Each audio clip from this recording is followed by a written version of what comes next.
Kesadaran hukum. Kesadaran hukum merupakan konsepsi abstrak yang ada pada diri manusia mengenai keserasian, keteraturan, dan ketentraman. Kesadaran hukum merupakan kesadaran yang ada di dalam diri manusia mengenai hukum yang ada di dalam masyarakat. Kesadaran hukum juga dapat diartikan sebagai keadaan seseorang yang mengerti apa itu hukum, fungsi, serta peranan hukum bagi dirinya dan masyarakat di sekitarnya. Ada 4 indikator kesadaran hukum menurut Surjono Sukanto, yaitu: yang pertama, pengetahuan hukum.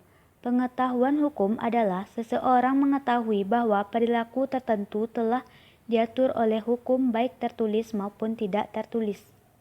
Yang kedua yaitu pemahaman hukum.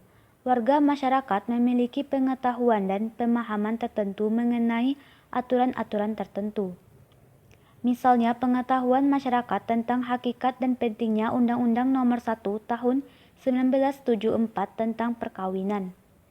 Yang ketiga yaitu sikap hukum. Seseorang mempunyai kecenderungan untuk mengadakan penilaian tertentu terhadap hukum.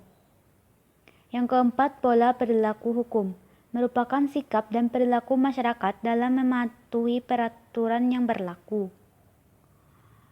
Faktor-faktor yang mempengaruhi penegakan hukum menurut Surjono Sukanto. Yang pertama yaitu faktor hukum itu sendiri, yaitu dibatasi oleh undang-undang. Yang kedua, faktor penegak hukum, yaitu pihak-pihak yang berperan dalam proses penegakan hukum. Yang ketiga, faktor sarana atau fasilitas yang mendukung penegakan hukum.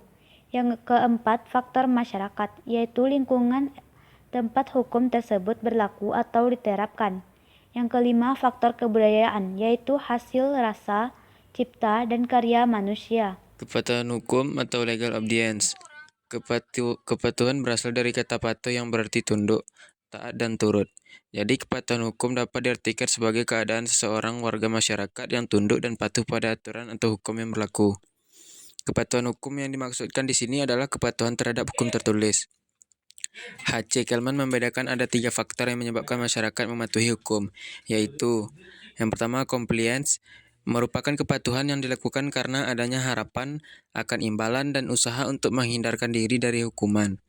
Kemudian B, identification, adalah kepatuhan mereka terhadap kaidah hukum terjadi agar keanggotaan kelompok saling menjaga hubungan baik di antara mereka, serta hubungan baik juga terjalin dengan seseorang atau sekelompok yang diberi wewenang untuk menetapkan kaidah hukum tersebut.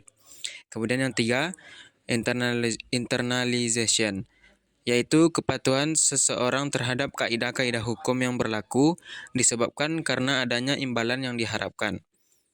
Pada umumnya, dalam sosiologi hukum, teori tentang kepatuhan hukum dapat digolongkan menjadi 2, yaitu yang pertama teori paksaan atau Duang teori.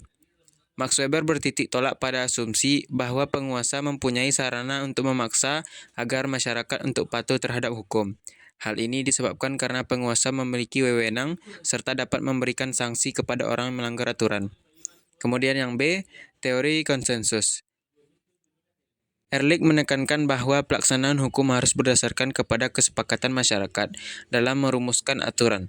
Ia menekankan bahwa titik berat perkembangan hukum tidak hanya terletak pada penguasa, tetapi juga terletak pada keikutsertaan masyarakat sebagai bagian dari konsensus hukum.